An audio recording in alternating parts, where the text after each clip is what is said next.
Marceliano Eduardo de Oliveira, certo? Em que ele vai dar uma palestra aí sobre simulação com operadores de invariância temporal, né? É um trabalho aí que ele desenvolveu no doutorado dele.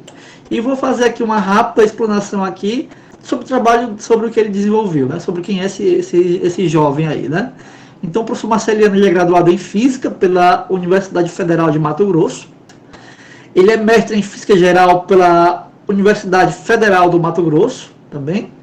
E doutor em Física, da matéria condensada, na linha de Física Computacional pela UFC. Ele foi professor auxiliar na Federal do Mato Grosso, professor assistente na Federal do Ceará, e atualmente ele é professor adjunto do curso de Física do Centro de Estudos Superiores da Universidade Estadual do Estado do Amazonas no Centro de Estudos Superiores de Parintins. Ai, meu Deus do céu. Além disso, o cara, ele é quase um dono aí de Parintins, né? O cara, ele é... Como é o nome, hein, Marceliano? Não, que isso, eu sou um colaborador aqui da região. Então, professor, você pode ficar à vontade, tá? Pela sua palestra aí. Então, desde já eu agradeço pela sua presença Obrigado, aqui. Leandro, pela iniciativa.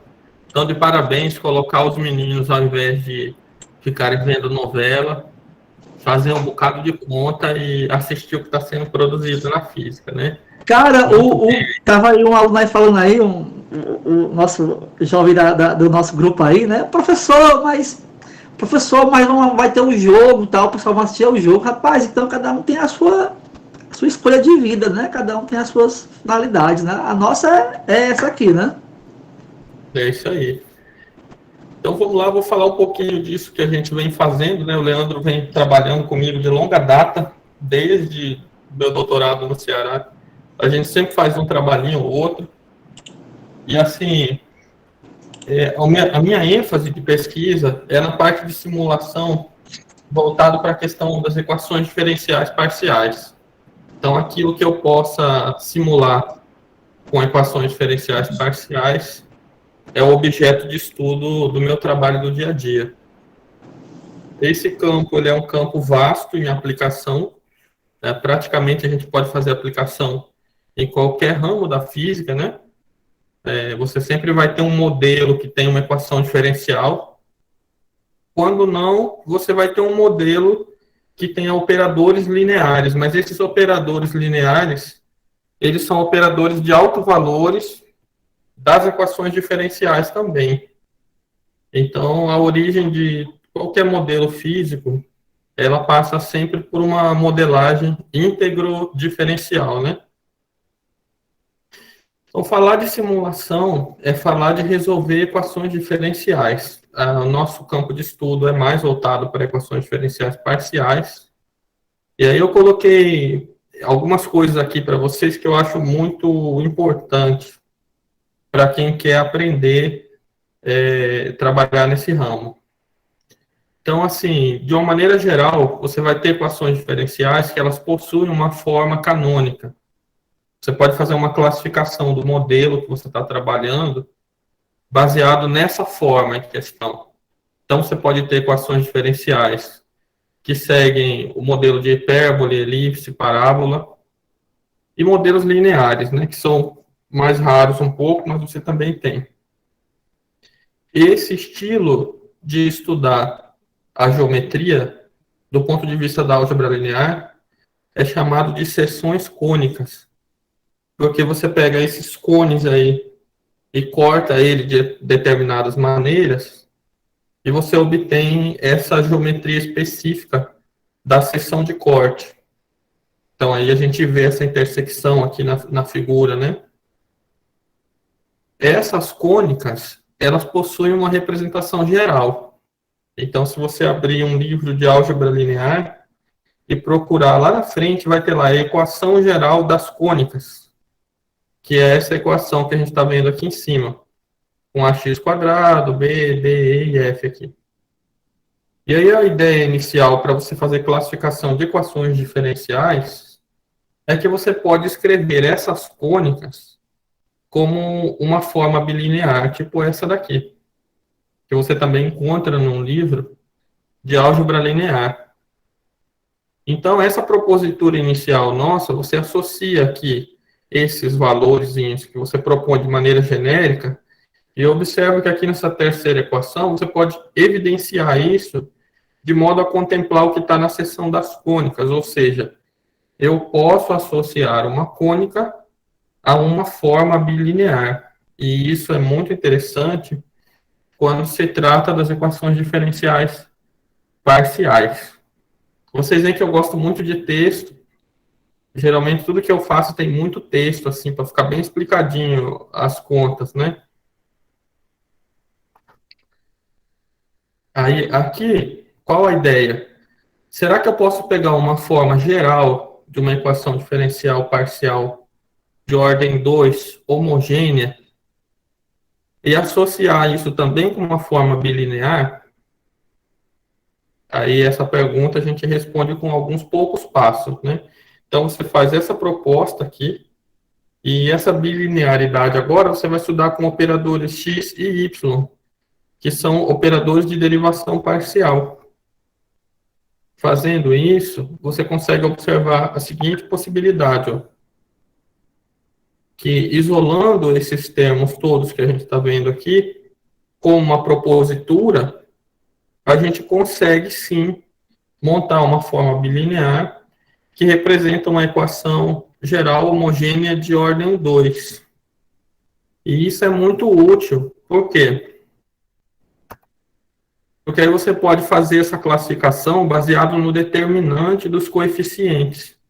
Então, basta eu verificar quais são os coeficientes que aparecem e associar esses termos da equação diferencial com a forma bilinear, e eu consigo rapidamente fazer a classificação. Se a equação é parabólica, no caso aqui a equação do calor, a equação de Laplace, que é uma equação elíptica, a equação de onda, que é uma equação hiperbólica, e coisas nesse sentido. Por que isso é útil? Porque quando você estuda uma técnica para resolver a equação diferencial, seja ela no campo das diferenças finitas, dos volumes finitos ou dos elementos finitos, se você consegue resolver um modelo desse aqui, seja ele elíptico, parabólico ou hiperbólico, então você consegue resolver outras equações parabólicas, outras equações elípticas, sem grande prejuízo com relação ao modelo. Ou seja, você resolve primeiro uma coisa bem conhecida e depois você aplica para uma coisa mais exótica. Aqui, para vocês terem uma ideia, que a gente está falando de simulação, isso aqui foi uma primeira aplicação de métodos que eu fiz durante o doutorado. Esse aqui é o da esquerda, é um solver padrão do MATLAB, ele está disponível, você pode fazer download na central do MATLAB. Ele resolve a equação do calor com o método de diferenças finitas. Esse aqui da direita é um solver feito por nós, né, por mim, pelo pessoal que trabalhou comigo, o Leandro também deu uma força nisso. E aqui você vê uma resolução muito melhor, né, feito com a técnica de volumes finitos. Mas esse é um processo que a gente tem muito na simulação, que a gente chama de validação. A validação ela pode ser feita de algumas maneiras. Uma delas é você pegar um resultado experimental e comparar com o resultado do programa. A outra é você pegar o resultado da sua simulação e comparar com uma outra simulação que tenha sido feita por um outro código com um método padrão, né, um método standard.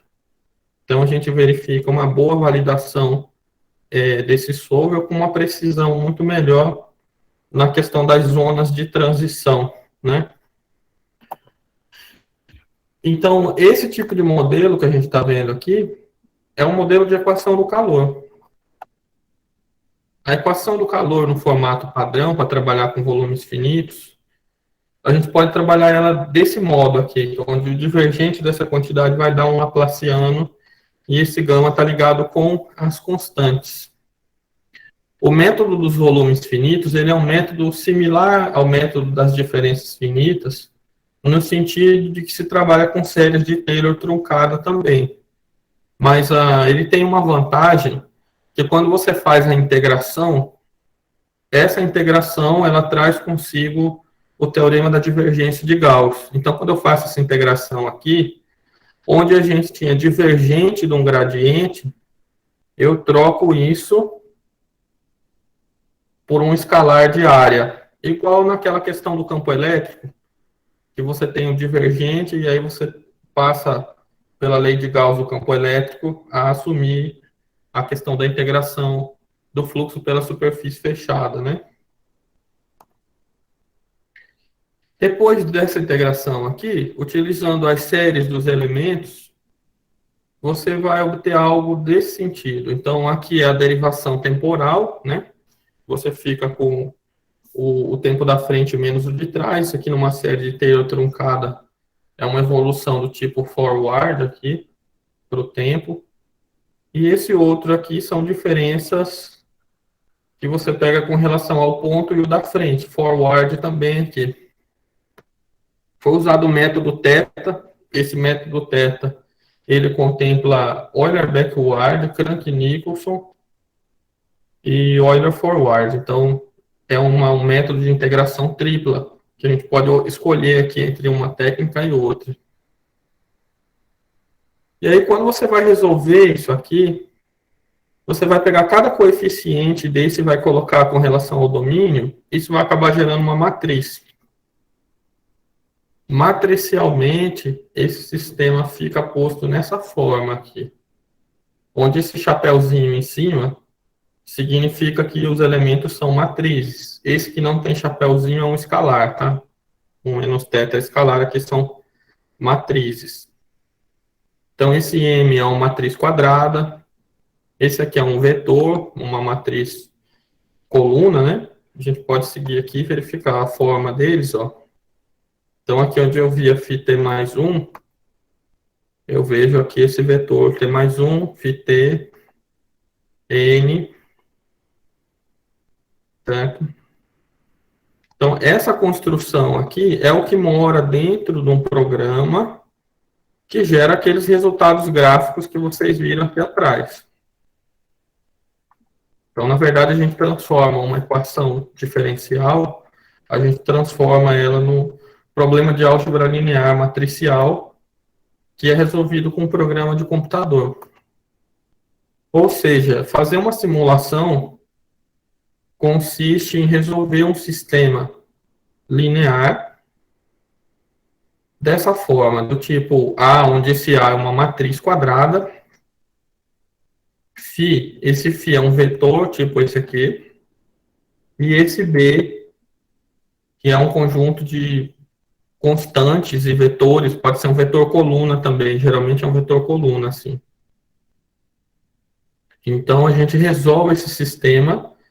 Para cada intervalo de tempo que eu resolvo esse sistema, eu encontro uma figura.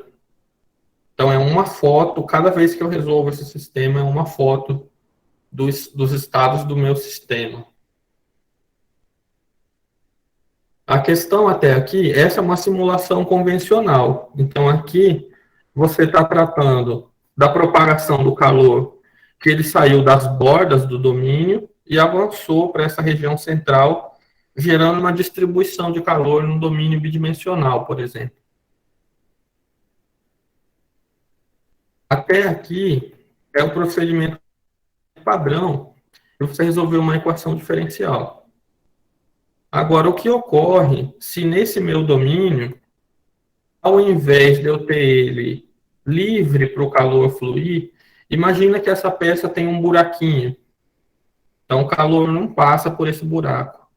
Ou que tem alguma pedra, alguma coisa no caminho, ou que esse metal está quebrado, tem um risco aqui nele que ele está quebrado, um buraco. Então, o calor não vai se propagar desse modo. Ele vai ter uma interação diferente com essa região que está modificada. Aí o questionamento é o seguinte: como é que eu posso, a partir de uma simulação que é criado por um programa igual esse aqui, como é que eu posso fazer para incorporar essas contribuições, sejam de pontos fragmentados, fratura no domínio ou coisa do gênero, como que eu incorporo isso na minha simulação? Então, eu vou precisar trabalhar e modificar esse código aqui. Esse meu sistema linear, que cada vez que é resolvido gera uma foto, ele vai ter que ser modificado. Aí que vem essa ideia de colocar um operador que ele introduz uma invariância temporal, por exemplo. Como funciona isso? Inicialmente, quando eu fiz o doutoramento, a gente chamou isso aqui de operador de congelamento. Porque, assim, pensa num tempo que está congelado no tempo. Então, o tempo passa nos arredores dessa região, mas naquela ali, para aquele ponto, a propriedade que eu estou estudando não vai mudar no tempo. Então, é como se eu tivesse uma barreira, né? Eu tenho mudança na região ao redor da barreira, mas na barreira nada acontece. Então, como construir isso de modo que eu possa incorporar no meu programa e ele apresente os resultados compatíveis com essa problemática aí. Imagine que você tem aqui um domínio com 6 pontos, onde bem no ponto φ22, o ponto central, a gente quer introduzir uma falha. Então, eu vou zerar esse ponto onde eu quero introduzir a falha. É como se fosse um conjunto de interruptores aqui. Onde está 1, está normal. Aonde está 0, pronto, eu desliguei a dinâmica temporal nessa região. Então, quando eu construo esse vetor que a gente está olhando aqui, esse φt, compara esses valores que estão aqui com os valores que estão no domínio bidimensional. Eu tenho esse mapa bidimensional, aí eu quero sabotar esse ponto φ22 aqui, onde está com 0. Então, a maneira padrão de eu construir esse vetor, ó, é pegar de baixo para cima aqui, φ1, φ2, φ3, está indo tudo aqui para esse vetor, ó. 2,1, 2,2, 2,3, está aqui. 3,1, 3,2, 3,3. Então, uma matriz que é 3 por 3, ela vira, por exemplo, um vetor que é 9 por 1. E aí, o elemento central que estava nulo, aqui, ó, eu vou construir um operador, que esse operador mapeia como unitário os pontos correspondentes que eu quero que a dinâmica temporal seja normal, e no ponto que eu quero que a dinâmica temporal seja afetada, eu vou introduzir a nulidade aqui. Certo? E aí, como a gente viu aqui atrás, eu tenho operadores, eu tenho vetores que são coluna e eu tenho os quadrados. Então, eu vou precisar de 2 tipos de operador. Um que é coluna, como esse Fn por 1, e vou precisar de um outro que é quadrado também. Aí, por uma questão da interação com a vizinhança, quando eu saboto um ponto no vetor aqui, a discretização lá da matriz quadrada, ela corresponde numa linha por ponto. Então, esse meu outro operador aqui, toda aquela linha daquele ponto que foi sabotado vai ter que ser nula. De modo que com esses dois, eu consigo construir uma nulidade na dinâmica temporal, aí a gente vai entender isso daqui a pouco. Porque funciona. Então, olha só. Olhando aqui para o termo da esquerda, a questão é simples para o funcionamento desse operador aí. Aqui na C16, isso que você está vendo é a derivação temporal. Onde está esse φt mais 1 menos φt sobre ΔT, isso aqui é uma derivada temporal. Quando a derivada temporal ela é nula, ou seja, quando esse lado da direita ele é nulo, o que acontece? Se a derivada de uma quantidade é 0, significa que essa quantidade ela se conserva. Então, quando eu consigo anular os termos da direita para um dado ponto, eu consigo conservar a propriedade naquela região que eu estou estudando. E isso é feito da seguinte maneira, ó, aqui está a explicação. Esse operador atua apenas do lado direito, porque é o lado que corresponde ao que é a derivada temporal, né? fazendo um produto de Hadamard, que é um produto ponto a ponto. Então, para cada ponto do operador, ele vai projetar sobre um ponto do domínio que eu estou simulando. O produto de Hadamard também, o pessoal fala que é o produto direto das matrizes. E essa transformação, ela vai ser feita da seguinte maneira. Ó. Então, o meu sistema original para uma equação do calor num domínio aberto é essa C16 aqui. Agora, quando eu vou introduzir irregularidades, heterogeneidades, ó, vai aparecer a matriz M era quadrada, lembra? Então, vai ser um Fn por N, vai ser uma matriz quadrada também. Esse meu N era um vetor, uma matriz coluna. Então, vai ter um Fn por 1 multiplicando ele aqui. E aí, fazendo essa álgebra, esse sistema aqui fica modificado. E agora ele incorpora as características heterogêneas do meio. Não vai mais ser só um campo aberto, o calor viajando num campo aberto. Seja uma onda viajando num campo aberto, né? Com aquela ideia, seja queda livre sem atrito. Agora dá para colocar as propriedades do meio. Então aqui tem um operador A, que ele fica nessa forma, depois de isolar aquele sistema, só foi feito isolar as variáveis daquele sistema e deixar o φt mais 1 do lado, que é o tempo futuro, na dependência do φt, que é o tempo presente no lado direito. Então, esse A φt mais 1 igual a B é um sistema linear a ser resolvido. E a cada vez que eu resolvo esse sistema, gera uma foto nova do problema que eu estou tratando. Não é mais um problema de campo aberto, agora inclui invariância temporal em alguns pontos do domínio. Essas imagens coloridinhas, elas tratam do mesmo tipo de simulação anterior. É o calor indo das bordas para o centro. Porém, foi introduzido duas barrinhas verticais, que você pode perceber à medida que a simulação avança. Então, o calor, quando encontra essas barrinhas, elas são não interagentes, porque essa regra de conservação temporal impõe o seguinte: o calor não vai mudar nesses pontos. Então, o sistema vai aquecendo, mas essas barrinhas não se aquecem. E aí você vai observar a formação de regiões de contorno em torno dessas barras, muito bem definidas, mostrando que há uma compreensão do sistema quanto a essa invariância temporal com relação à propagação do calor. Ou seja, de fato, isso funciona como uma mudança nessa dinâmica da propriedade temporal de evolução, né? Então, isso serve para quando você tem um domínio que ele não é homogêneo. Que outro tipo de caso a gente pode utilizar também? Esse é um caso de invariância temporal, mas dá para usar para modificação da dinâmica temporal, não só para invariância. Vamos olhar outro caso aqui. Então, Leandro, imagina que por alguma razão, e pessoal que está aí com a gente, imagina que por alguma razão alguém tacasse fogo em alguma área verde, né? Não sei se alguém faria uma coisa dessa, mas se fizesse, né? Só o que tem por aqui, aqui no Ceará, Itapajé. Nunca ouvi falar de alguém tacar fogo em área verde, mas diz que tem, né? Aí na época lá atrás, que eu cheguei aí na região amazônica, assim, vai que alguém começa a tacar fogo na Amazônia, né? Então, como é que é essa dinâmica da recomposição?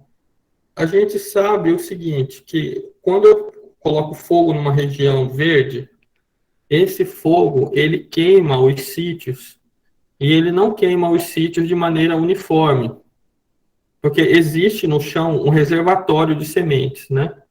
A primeira camada desse reservatório é a primeira que geralmente já nascem as plantas, mas tem um fenômeno que é conhecido, que mesmo que você queime a primeira camada, a segunda camada onde o fogo é mais intenso, camadas mais internas ainda assim brotam, e isso aqui, ou seja, esse queimado, ele não fica. Então, a ideia é, eu tenho uma área bastante queimada, isso não passa de fora para dentro, mas sim, cada ponto, à medida que ele começa a ter condição de vida, modifica no solo, a umidade, modifica tudo ao seu redor. Então, onde eu teria uma dinâmica temporal somente de zeros ou um, eu tenho aqui uma condição que é diversificada. Aonde o sítio está completamente queimado, eu posso introduzir zero. Aonde o sítio está 50% queimado, eu posso botar 0,5. Onde o sítio não queimou, que é o caso das bordas aqui, está 1. Então, eu vejo a evolução desse sistema e dá para ver que ela não é homogênea. Da primeira foto para a segunda, a gente percebe que o verde está avançando, mas alguns pontos do operador, ele contribui com a modificação dessa dinâmica temporal. Não somente a questão da invariância, que era o caso anterior. Com isso, eu consigo ver que um ponto aqui está muito queimado, né? Mas ainda assim, ao longo da simulação, foi simulado bastante tempo para verificar se mesmo os pontos que estavam bastante queimados, com o passar do tempo, todos eles vão se recompondo, né? Ficou ainda uma manchinha do último aqui. Então, isso é interessante que dá para inserir uma série de características para esse modelo aí. Modificação por ciclo de chuva, modificação por melhoria de condição ambiental, modificação por replantio. Então, dá para modelar um monte de coisa com isso. Para quem gosta desse tipo de coisa, é interessante. Vamos olhar um outro caso aqui. Então, o cara que gosta de tocar tambor, ele sabe que o tambor é uma pele esticada, né? E aí existe uma forma do aro do tambor. Esse tambor ele pode ser circular, ele pode ser quadrado, ele pode ser retangular, hexagonal.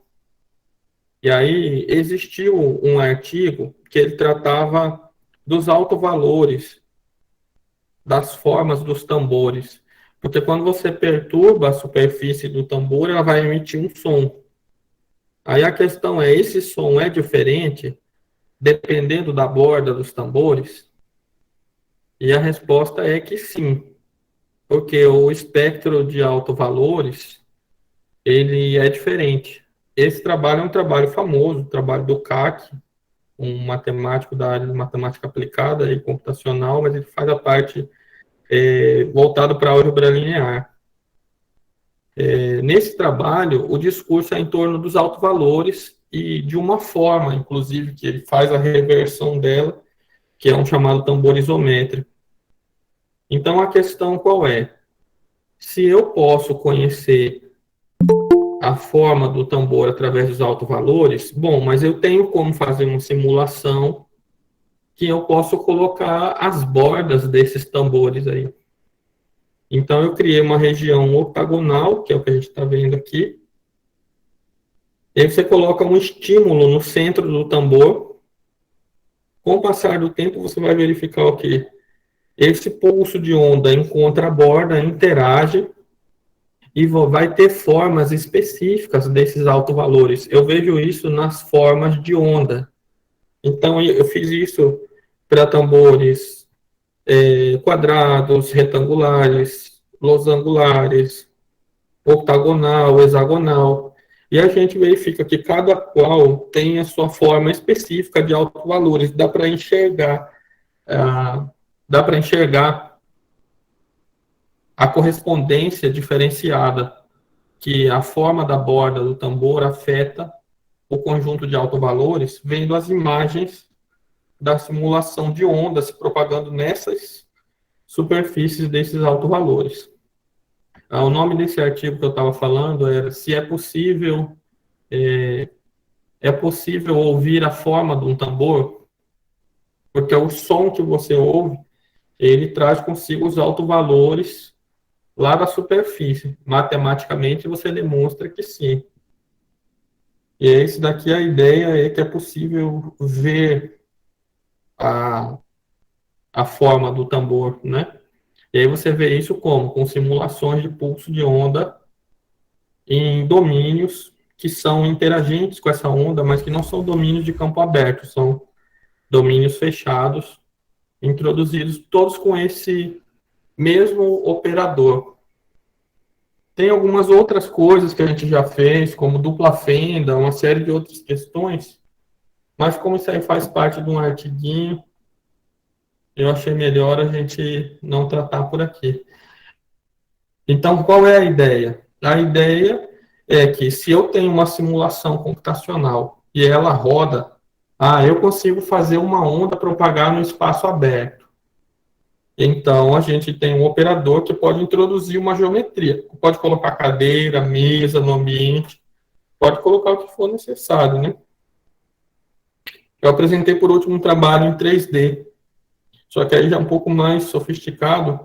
Então, eu acho que para esse contexto aqui, o trabalho bidimensional é suficiente. Pessoal, era isso que eu queria mostrar para vocês, agradecer a paciência de todos aí, pelo tempo, e abrir para os questionamentos. Muito bem, professor Marcelino. Agora você pode voltar a mostrar seu rosto novamente, por favor.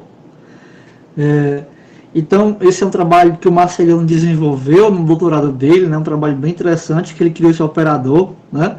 Inclusive, a partir desse trabalho dele, eu desenvolvi um trabalho no meu doutorado, né? Que foi o crescimento dendrítico. A gente vai... em que isso, de certa forma, ela alterava...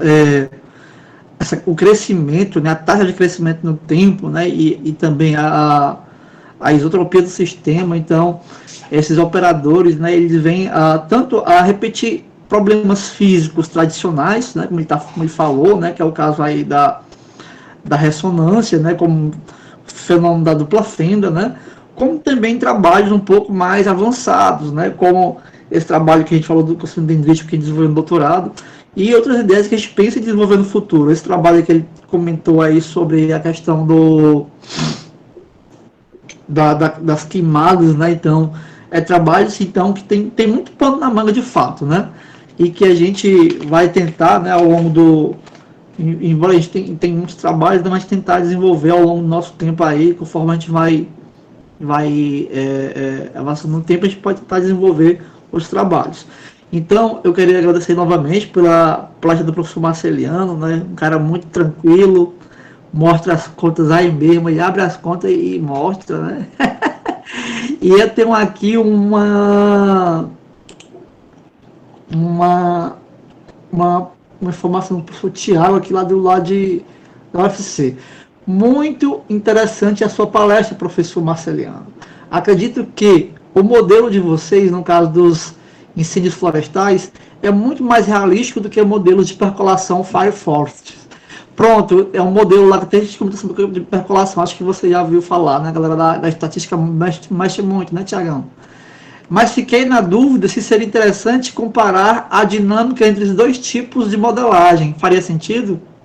É possível fazer. Inclusive, tem um trabalho que é feito para uma tira, que ele é chamado de combustão seca, né, que se mostra que diferentes coeficientes de difusão, eles dão uma dinâmica muito aproximada. É como se eu fizesse a combustão de uma tira de papel, por exemplo. O trabalho de combustão seca, ele mostra que um modelo de difusão bidimensional, que é um modelo similar à da equação do calor, que é esse que foi utilizado aí, ele dá conta muito bem de acompanhar, por exemplo, e modelar o avanço da frente de queima com relação à matéria seca bidimensional.